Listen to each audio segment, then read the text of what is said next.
തിങ്കളാഴ്ച പതിവ് പോലെ ഞാൻ മഹാദേവനെ ഭജിക്കാനായിട്ട് അടുത്തുള്ള ഒരു മഹാദേവ ക്ഷേത്രത്തിലേക്കാണ് പോണത്. ഓട്ടോറിക്ഷയിലായിരുന്നു യാത്ര. ക്ഷേത്രം എത്തി. ഞാനൊരു തികഞ്ഞ ശിവഭക്തിയാണ്. എല്ലാ തിങ്കളാഴ്ചയും മഹാദേവനെ ഭജിച്ചാൽ എനിക്കൊരു പോസിറ്റീവ് എനർജി കിട്ടും. അടുത്തുള്ള പൂജാ സാമഗ്രികൾ വിൽക്കുന്ന കടയിൽ നിന്ന് ഞാൻ എണ്ണയും മറ്റു സാധനങ്ങളും വാങ്ങി. പിന്നെ അവിടെ ലോട്ടറി ഉണ്ട്.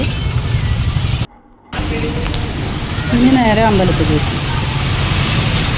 ജനുവരി 2025 1 മുതൽ 11 തീയതി വരെ അവിടെ മഹാരുദ്രയജ്ഞം നടത്താൻ പോവാണ്.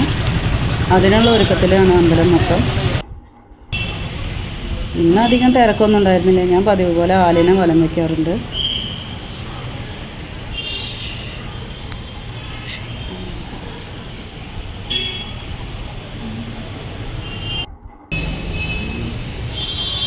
ചുറ്റും നല്ല ശാന്തമായിട്ടുള്ളൊരു അന്തരീക്ഷമാണ്.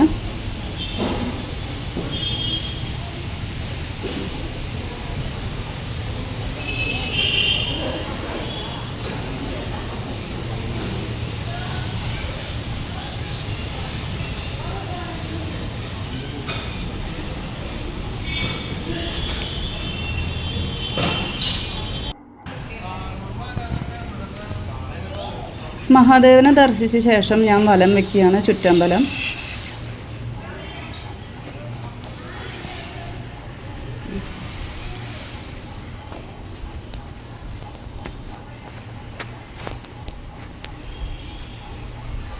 ഇനി ചെല്ലാൻ പോണത് രക്ഷസിൻ്റെ അടുത്തേക്കാണ്.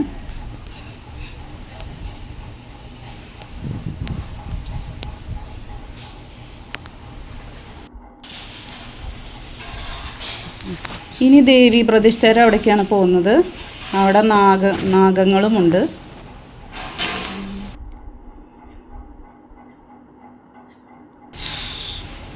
എൻ്റെ രുദ്രാക്ഷം അവിടെ നിന്ന് പൂജിച്ച് കിട്ടി. ഞാനിനി അത് ധരിക്കാൻ പോവാണ്.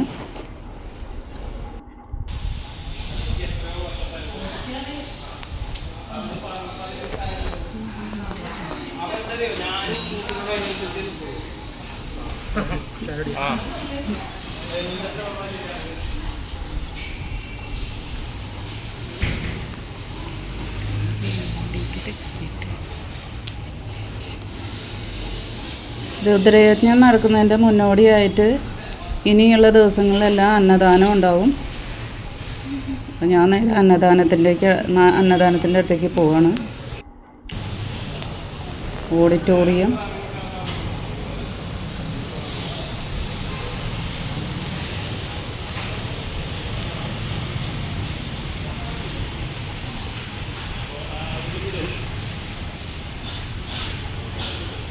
ഈ വഴിയാണ് അന്നദാനം നടക്കുന്ന ഓഡിറ്റോറിയത്തിലേക്ക് പോകുന്നത്. കൈലാസ ഓഡിറ്റോറിയത്തിലാണ് അന്നദാനം നടക്കുന്നത്.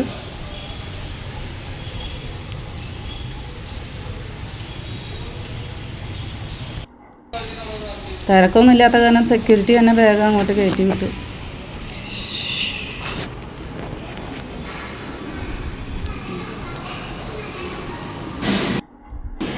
അങ്ങനെ ഭക്ഷണം കഴിക്കാനിരുന്നു. ചോറ്, മോരുകറി, ഒരു തോരനുണ്ട്, അച്ചാറുണ്ട്, എരിശ്ശേരിയുണ്ട്. ഭക്ഷണമൊക്കെ കഴിച്ച ശേഷം ഞാൻ ഇറങ്ങി. ഇത് കൈലാസ ഓഡിറ്റോറിയത്തിൻ്റെ മേലെയുള്ള ശിവൻ്റെ ഒരു റിലീഫ് ആർട്ടാണ്. ഞാൻ എപ്പോൾ വന്നാലും ഇത് നോക്കി നിൽക്കാറുണ്ട്. മഹാദേവനായി ബന്ധപ്പെട്ട എല്ലാ കാര്യങ്ങളും എനിക്ക് വളരെ ഇഷ്ടമുള്ള ആളാണ്. അല്പനേരം ഓഡിറ്റോറിയത്തിൽ ആ ചെയറിലിരുന്ന് കുറച്ച് നേരം വിശ്രമിച്ച ശേഷം ഞാൻ വീണ്ടും മടങ്ങി.